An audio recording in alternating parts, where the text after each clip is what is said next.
Computers are expensive, or at least they can be, and in this video, I'm going to share with you 5 of the things I do to save money when I'm building a PC.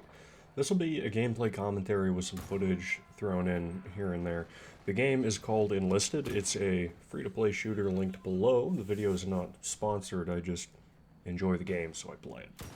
So minimize the video or whatever, the screen isn't too important. These aren't in any specific order, so let's get into it. I think these are pretty useful. So number one, and this is going to sound pretty stupid, but hear me out. A great way to save money when building a PC is to make a list of features you need and specs you want, not parts you want. This way, you don't forget any parts or features which could lead you into panic buying something you don't need. Like when I built my friend's system and I forgot Wi-Fi support. I forgot to send him a motherboard to buy that had Wi-Fi on it. He ended up having to rush to Best Buy because it was the only place that had in-stock components because we needed to build a system that day, and buying a Wi-Fi card that cost $60 when we could have just had it, paid the extra $20 in the motherboard to have a board that supports it. Is we ended up spending $40 more than what we needed to spend because we didn't have the right parts and we didn't have the pre-planning to get the parts we needed. It's just little stuff like that that adds up. That also leads us straight into number 2.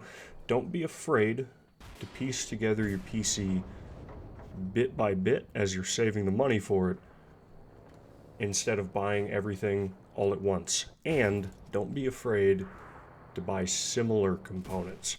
So let's say you're saving money for your rig, you've got half your money saved up, and you want a 1 terabyte SSD to boot your system into.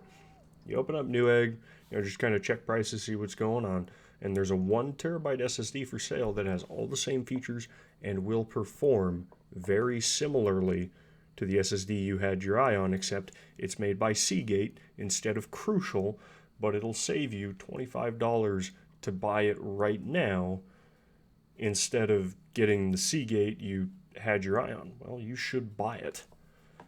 It'll save you the $25, and now if you can do that, twice over, you have $50 extra in your budget, which a lot of the time is enough to jump you from an i3 to an i5 or an RX 6600 to a 6600 XT, which is at that point basically free performance. Number 3, don't be afraid to buy open box or used items. This is really 2 separate things, but the same thing put into one.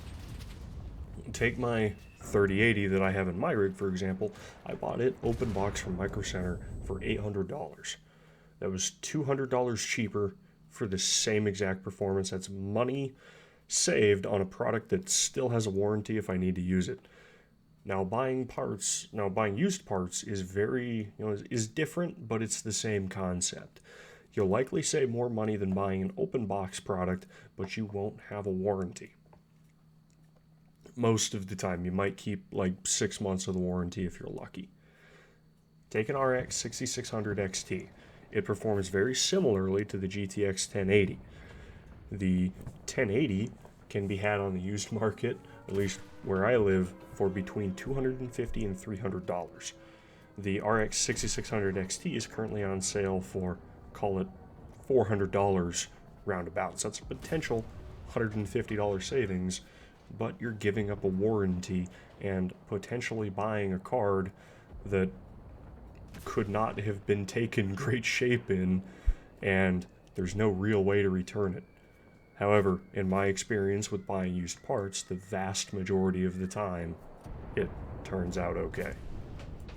Now, number 4, and this is starting to sound like a best practices when buying anything video, but you want to check different retailers. Different retailers will have different products on sale at different times, and checking all of your different retailers will give you a much larger range of on-sale parts to choose from.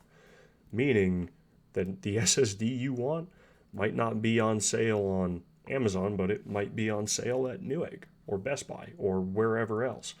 And when it comes to buy it, if you live you know, near a Best Buy and that Best Buy has that SSD in stock, just go buy it from that brick and mortar store to save you some money on shipping costs.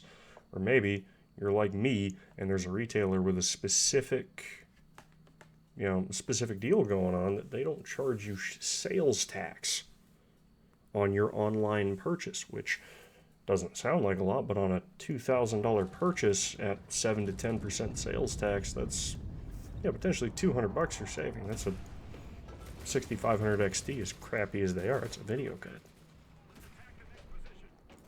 Now, number 5, this is probably the biggest one because it's the easiest one to mess up and it's the easiest one to not do. I see people thinking that they need to not do this all of the time.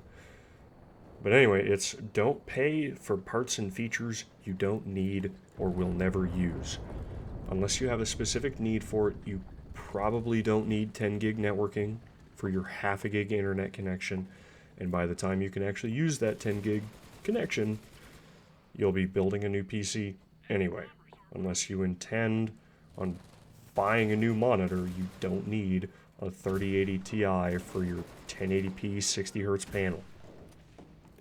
And by the time you need that, you'll need a new graphics card just to launch the game because of software support. You don't need a 1000-watt titanium power supply for an i5 and a GTX 1060. RGB, while it is cool, doesn't make your system run faster. And the big one here is you will not notice a difference between an RTX 3080 with a Strix cooler and a 3080 Founders card, performance-wise.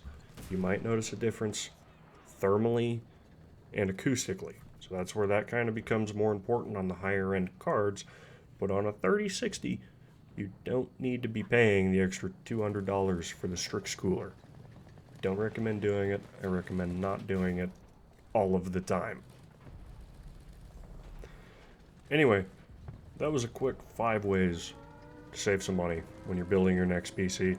Hope you guys found the video useful. If you did, don't forget to smash that like button, rate, comment, subscribe, do all that cool stuff. I'll see you guys in the next one. The 970 is back, baby.